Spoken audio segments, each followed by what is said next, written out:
Утренний эфир телеканала «Якутия-24» продолжает выпуск новостей. В студии Сергей Михедов. Здравствуйте. Рост числа заболевших коронавирусом отмечают в России. Владимир Путин призвал подготовиться к любому развитию ситуации. В стране завершился марафон открытий центров «Точка роста». Якутия представила Дальний Восток. Автопробег из Питера в Мирный на газовом оборудовании близок к завершению. Расскажем, где сейчас находится колонна машин.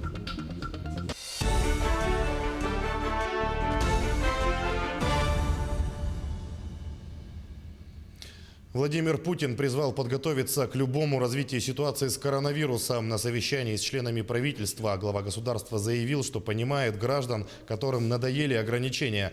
Однако заметил, что не все люди осознают, с чем столкнулся мир, и призвал регионы подготовиться ко всем сценариям развития ситуации. Президент подчеркнул, что коронавирус и другие инфекционные заболевания – тихий, незаметный, но очень опасный противник. Наша с вами святая обязанность профессионального сообщества, руководителей всех уровней власти и управления, очень аккуратно, тактично, но терпеливо и настойчиво объяснять людям реалии складывающейся обстановки и предлагать необременительные, но абсолютно необходимые меры и средства защиты. Между тем, по данным опроса, 85% заразившихся коронавирусной инфекцией не соблюдали масочный режим. Об этом сообщила вице-премьер Татьяна Голикова на совещании у президента страны. Суточный прирост заболеваемости COVID-19 в России за последние 3 недели вырос в 1,5 раза. Такой прирост является существенным, отметила вице-премьер. При этом она подчеркнула, что основные причины – это не только возвращение к социальной активности, но в большей степени несоблюдение рекомендованных мер предосторожности, таких как ношение масок и соблюдение социальной дистанции. Госдума единогласно приняла в первом чтении законопроект, который позволит поддержать самозанятых граждан и индивидуальных предпринимателей в трудной жизненной ситуации. Столкнувшись с проблемами, более 5 миллионов человек смогут получить ранее недоступные им ипотечные каникулы, приостановить взносы или сделать их суммы меньше.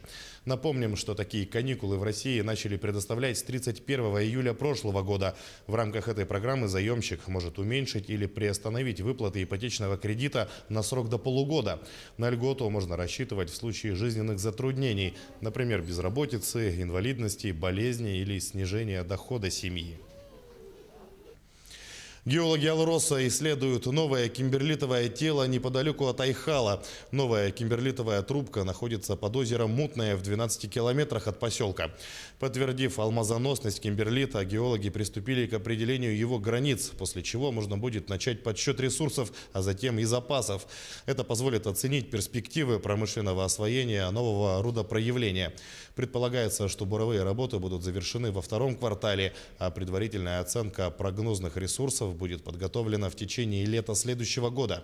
Чтобы точнее оценить размеры рудного тела, перекрытого озером, специалисты Алроса используют методику электротомографии.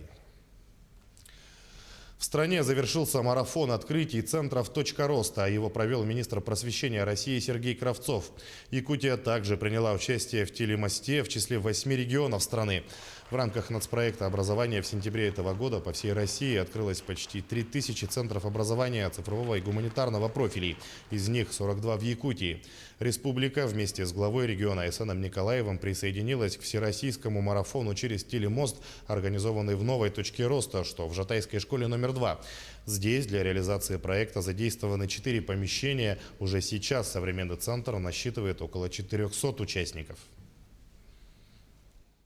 Но занятия, конечно, уже составлен график, по которому будут проходить занятия. Будут проводиться занятия по моделированию, будут проходить занятия информатики по программе Лого в начальных классах, будут проходить занятия по 3D-проектированию, медиастудия наша будет работать. Все расписано по графику, по расписанию. Графики уже все стоят, все будут дети работать, все желающие. Капремонта в этом году дождались бывшие ведомственные детские сады компании «Алроса» в Ленске. После передачи в бюджет комиссия проверила здание, и все предписания различных инстанций теперь будут устранены. За ходом ремонта следила Анна Кожевникова. В новом статусе, в новом виде. Бывшие ведомственные детские сады акционерной компании «Алроса», «Золотой ключик» и «Белочка» преображаются. На ремонт задействованы средства, которые были выделены алмаздобывающей компанией при передаче дошкольных учреждений в ведение районной администрации. Сегодня подрядчики не укладываются в срок в связи со сложной обстановкой из-за пандемии коронавируса. Проблемы с самого начала начались. К работе должны были приступить 17 июня.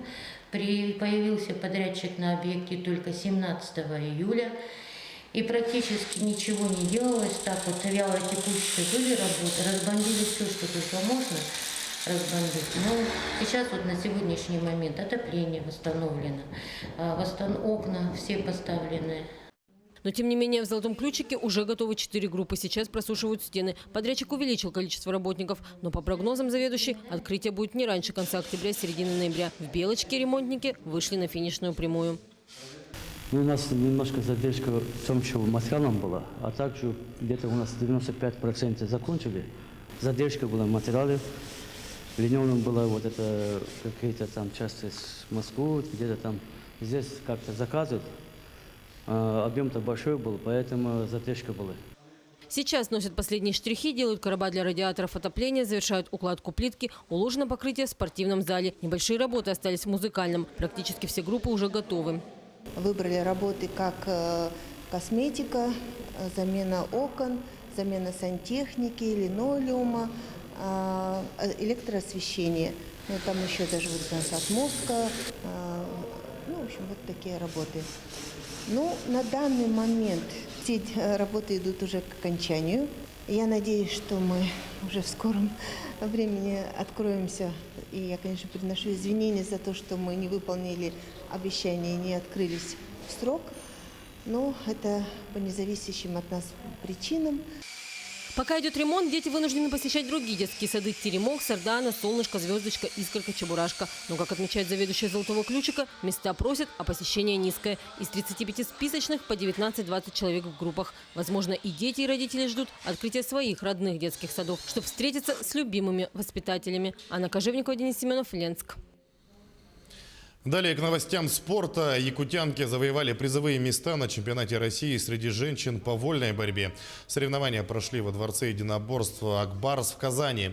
Алина Казымова заняла второе место в весовой категории до 62 килограммов, уступив победу мастеру спорта международного класса краснодарской спортсменке Любови Овчаровой. Севиль Назарова заняла третье место в весовой категории до 55 килограммов, досрочно завоевав победу у москвички Евгении Юровой. Обе девушки – воспитанницы Республиканского центра спортивной подготовки сборных команд Якутии. Всего же на чемпионате России боролись 6 якутянок. Наша сборная стремится показать результаты на чемпионатах России, Европы, мира и Олимпийских играх.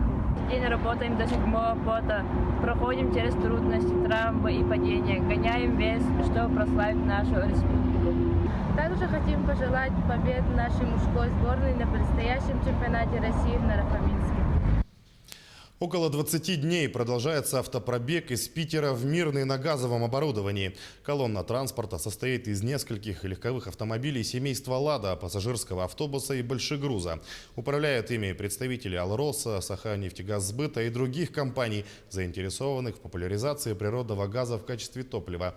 Где сейчас находится колонна, расскажет Роман Муконин. 1000 километров позади, и сейчас участники автопробега достигли Усть-Кута, где погрузились на баржи и двигаются в Ленск. До этого было много разных встреч, одна из которых прошла в Новосибирске. Там их ждали представители местной власти и телевидения. Всех интересовал вопрос экономичности метана. В разных регионах бензин стоит по-разному. Где-то он стоит 45 рублей, где-то он стоит 50 рублей. Но в принципе мы считаем, что на бензине средняя это 4,5 рубля на 1 километр, на газу, в смешанном цикле это 1,5 рубля. То есть вот считайте, 5000 километров мы проехали, разница 3 рубля. То есть 15 тысяч рублей это вот чистая экономика за счет... Их можно потратить на гостиницы, их можно потратить на аэробоксы, их можно потратить на покупку там чего-то другого полезного для машины.